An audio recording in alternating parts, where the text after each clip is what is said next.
Hello, and thank you for watching Ask Ron, where Ron answers our Gold Club members' questions each and every week. My name is Adel, and I have Ron here today. How you doing today, Ron? I'm outstanding. Good, Right good. in the middle of my commercial mastermind group. Just a reminder, if you have any questions you'd like to ask Ron, make sure you are a Gold Club member, and you can check all the details out at ronsgoldclub.com. Our first question's from Brandon in California. He actually has about 3 or 4 of them here. I'll go one by one. First one, do I need to go through escrow if I'm doing owner financing? Yes, no matter how you buy it, you're going to go through escrow. All right, do I pay taxes and insurance separately when doing owner financing? That depends. If there's an underlying mortgage, it's already being paid. When you make your payment to that bank, you're paying for your taxes and your insurance. If it's free and clear, that's between you and the seller. And I'd just soon pay the seller and let them pay them. But, I don't mind collecting them. If you start collecting them, you better set them aside, because when the tax bill comes in, you're going to hate yourself if you don't. In a sandwich lease option agreement with the seller, should I give myself rent credits? You get credits for the underlying loan being paid down. In fact, I think in my lease agreement, I got a place in there where I use $200 a month for an example, but it depends on the price of the house. If I'm buying $1 million house, $500 a month is not an unreasonable rent credit at all. I'm sure you're gonna have a hard time getting a seller to give you credit for the entire payment, but whatever you put in there is free. We're gonna get debt pay down on their loan and rent credit on top of that if in fact we owe the seller money. If we don't owe the seller any money, if we're buying it for what they owe on it, then there's nothing for them to give us credit from. So if we get credit from the seller, it has to be for their equity above the loan amount.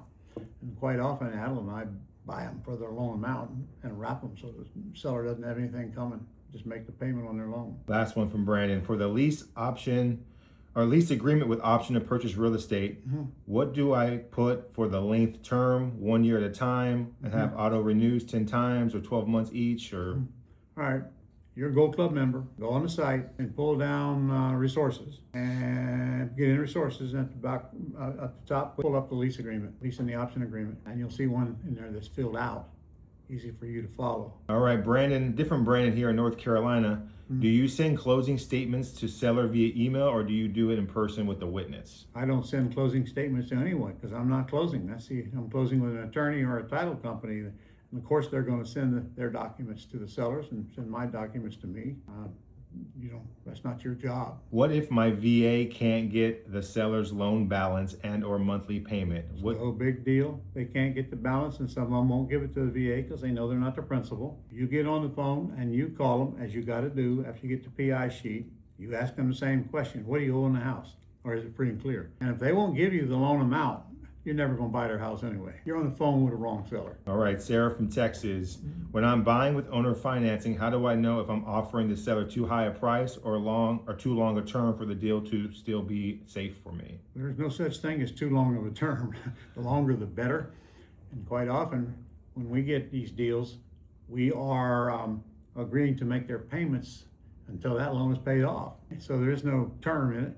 When that loan's paid off, you don't owe the seller anything. And of course, if you sell a house between now and the time that loan's paid off, which you probably will, then that's automatically taken care of. Then the seller gets anything left over after their underlying bank is paid, if anything. Like I said, but most of the deals we're doing today, we're lease optioning or buying it basically for the loan amount, especially these low equity deals, which we're targeting right now, which I'm, by the way, doing a seminar on Tuesday at noon Eastern Standard Time. We're supposed to be notifying, but if you don't notify, set aside that, because I'm going to do a seminar on the business within the business, which is how you handle these low equity deals, which are all over the place, and sellers are begging you to come buy their house. All right, on a sandwich lease option, how much monthly spread should I aim for between what I pay the seller and collect from tenant buyer? There's no matter what you aim for. Math is the math. Okay, obviously you want to collect the monthly spread on it. Some of them, though, like these low equity deals, you probably won't get any cash flow on it, but you get all the benefits of owning the house on top of that. When you are going to get cash flow on it, I don't know, I'd like at least $200 or $300 a month on the lower price houses. The more higher you go up, I want more spread per month. All right, Lisa from Ohio. If the seller agrees to owner finance but wants a big down payment, what are some ways I can structure it so I'm still in the deal with very little of my own money? All right, let's say Adel is my seller, okay, and he's brutal. I'm the buyer, and Adel says he wants a big down payment. I'm going to say, well, then what is the least that you could take down? He's going to give me an answer, and I'm going to say, so you're telling me that if I can't pay you that I can't buy your house. And if he says that's true, I got no reason to go see his house. We do all that on the phone before we get out to the house. Get your scripts out and you read them. You see they're taking care of all that for you. We ask the questions, they answer the questions, therefore they're making us an offer. It's that simple. And those scripts are on the Gold Club site. All right, Michael from Georgia. When I'm working a lease option deal, how do I decide whether to stay in the middle on a sandwich lease or just to sign the option and get paid now? Good question. Depends on your personal situation. If you're one that needs cash, like you need oxygen, you're going to sell the contract and get out of it. But don't forget, you can get that money from the tenant buyer that you install as well. And you may have trouble assigning the contract to an investor because a lot of them don't have any idea. They're out there looking for junkers. It's not what they buy. You won't know if you're going to stay in it until you actually find the buyer and find out what they got. Okay, if you're raising the price more than you paid for it, then if their down payment don't cover all that gap, then you can get that money when they pay you off. Or when they move, you get that money, start all over again, and get another multi-$1,000 deposit. Plus, don't forget, if you stay in it, you get appreciation, depreciation, may or may not get cash flow, debt pay down. You get all those goodies, and forfeited deposits when they move. I was just telling my class in there, I got a little townhouse down the street that I had 6 tenant buyers in, and I collected more in deposits than I paid for the property. I've counted all the monthly rent all of those years. It was in my IRA too. All right, last question here. Emily in Colorado. If a seller is motivated but their payment and loan balance numbers are unclear or missing, what key information do I absolutely need before I decide whether to make an offer? You're not going to make the offer. They're making the offer to you. What's the least you could take if we agree upon the terms? That's question 1. We usually buy with nothing down, okay? That's question 2. All right, I assume you're okay if I make your payments till you're paid off in the future? That's question 3.